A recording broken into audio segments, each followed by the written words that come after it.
wẹ́lóhùn níbi tó báròyìn ọ̀hún dé lápá abẹ̀yẹn ó yá jẹ́kẹ̀mí náà kí ẹ lẹ́yìn o. inú ìwé ìròyìn Punch ń lọ́wọ́ mi tó.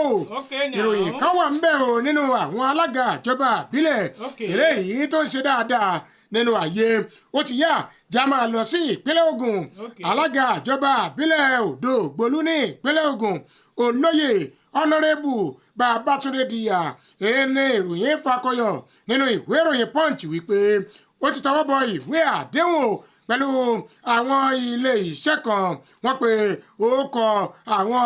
àjọ ọ̀hún ní Skicom Nigeria Limited wọ́n ní Babátúndé Díyà nínú ìgbìyànjú akin rẹ̀ láti rí dájú pé ìgbáyégbádùn bá gbogbo àwọn èèyàn tàtà ìjọba ìbílẹ̀ Odò Ògbólú wọ́n ní nínú akitiyan rẹ̀ láti rí dájú pé àwọn ṣe ìpèsè iná ọba eléyìí tí ó fẹsẹ̀ múlẹ̀ àti àwọn omi ẹ̀rọ ìgbàlódé wọ́n ní sẹ́rí àwọn ilé ìgbọ̀nsẹ̀ eléyìí tí wọ́n máa kọ́ káàkiri láti dóònà bí àwọn èèyàn bí wọ́n ti ń tẹ̀díbọgbó kiri níjọba ìbílẹ̀ Odò Ògbólú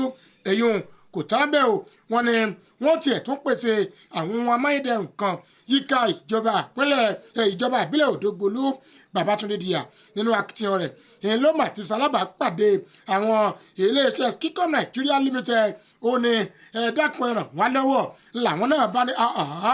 àrí akitiyan rẹ̀ wọ́n wá ní wọ́n ti tọwọ́ bọ ìwé àdéhùn ó ní mílíọ̀nù 500 ó lé 200 náírà owó ilẹ̀ òkèrè owó dọ́là ìyẹn $250 million US dollars eléyìí pọ̀ owó ọ̀hún ni wọ́n fi gùn lé àwọn iṣẹ́ àkànṣe kan yíká ìjọba ìbílẹ̀ Odò Ògbólú mbẹ́ ti mọ̀ tẹ́lẹ̀ pé Babátúndé Díyà gómìnà alága bíi gómìnà ní alága ọ̀rẹ́ aráàlú wọ́n ní nínú ìfi ayẹyẹ ọ̀hún eléyìí tí wọ́n ti fi léde wọ́n ní ayẹyẹ ọ̀hún wáyé nílé alága ọ̀hún gangan èyí tó wà ní ilé rẹ̀ ti orílẹ̀-èdè yìí tó wà nílùú Odò Ògbólú wọ́n ní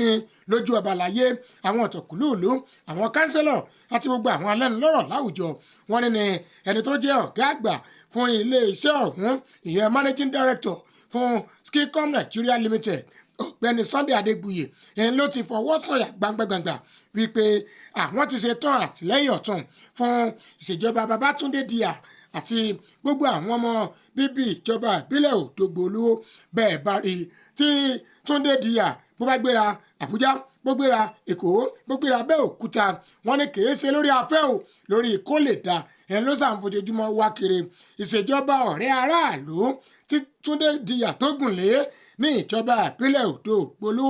lórí ìgbáyégbádùn aráàlú ni àwọn èèyàn bá ń kọrin Túndé Díyà ọmọ ọkọ Túndé Díyà máa báṣẹ́ rẹ lọ ìròyìn ni o bẹ́ẹ̀ bá rí i lórí ìròyìn àtẹ̀rẹ̀rẹ̀ tí mo kà á ní ìkànnì Lion 93.9 FM kìí ṣe pé mo dédé kà á inú ìwé ìròyìn Punch ibẹ̀ mo ti rí mo wá wò pé ẹ̀já rojọ́ olóore fáyè bá a ti máa ń sọ ti kà láwùjọ èmi nù kọ́kọ́ o ni mo rí o tèmi ti Awẹ́lóhùn ńlájọ kà á lórí ìròyìn àtẹ̀rẹ̀rẹ̀ lówùúrọ̀